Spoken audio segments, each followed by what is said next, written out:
Sociology of a nation changes every 20 years.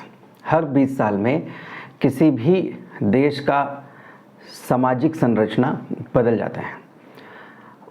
आज भी जिस तरह से राजनीतिक संवाद हमारे देश का संसद से लेकर के सड़क तक है, उसमें कार्ल मार्क्स के या एडम स्मिथ के बनाए हुए सामाजिक संरचनाओं को, आर्थिक संरचनाओं को ही तवज्जो दी जा रही है। भारतीय तरीके से समझें तो उसमें हम जातिवाद और जाति आधारित राजनीति को ही चिरस्थायी और यथासत्य मान रहे हैं। मैं ये नहीं कह रहा हूँ कि भारतीय समाज से जातीय संवेदना का उन्मूलन हो चुका है, या ऐसा नहीं है कि अब जाति आधारित फैसले लोग नहीं करते। जो समस्याएं समाज की थी, जैसे लिंग भेद, सामाजिक भेद, जातीय भेद, ये आज भी हैं, लेकिन राजनीति में इनका दखल उतने पैमाने पर नहीं है जितना वो आज़ादी के पहले या आज़ादी के कुछ दशकों के बाद तक था। इसको इस तरह से समझिए, कार्ल मार्क्स ने इंडस्ट्रियल रेवोल्यूशन के समय, मतलब जब औद्योगिक क्रांति हुई, उस वक्त के बाद की वैश्विक संरचना पर मजदूर और मालिक के बीच के संघर्ष को सामाजिक संघर्ष का हिस्सा बनाया।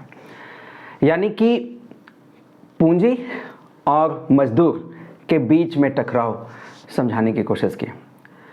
आज़ादी के दौरान और आज़ादी के बाद भारतीय को, अगर हम इसको डीकोलोनाइजेशन एरा, वो समय जब हम साम्राज्यवाद जब खत्म हो रहा था या साम्राज्यवाद खात्मे पर था, अगर हम सेकेंड वर्ल्ड वॉर और उसके आसपास के 20 सालों के, मतलब 2030 से 1930 से अगर हम 1970 के बीच के समय को ले, तो ये एक पुनर्जागरण काल था भारतीय समाज का।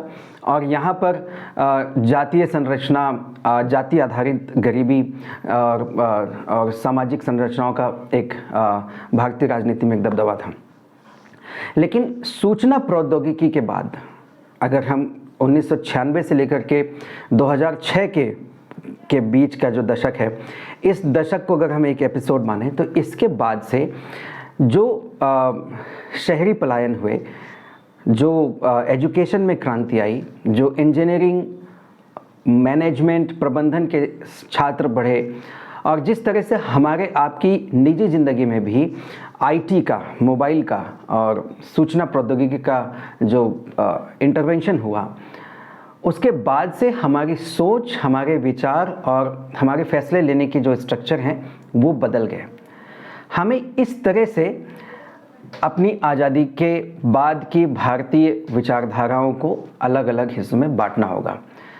जो इंडस्ट्रियलाइजेशन का पहले का था, जो आज़ादी के बाद का है, और जो सूचना प्रौद्योगिकी के समय का है। ये तीनों ही गैप के लोग, ये तीनों ही डिकेड्स के लोग अलग अलग तरह से सोचते हैं और अलग अलग तरीके से अपने फैसले लेते हैं।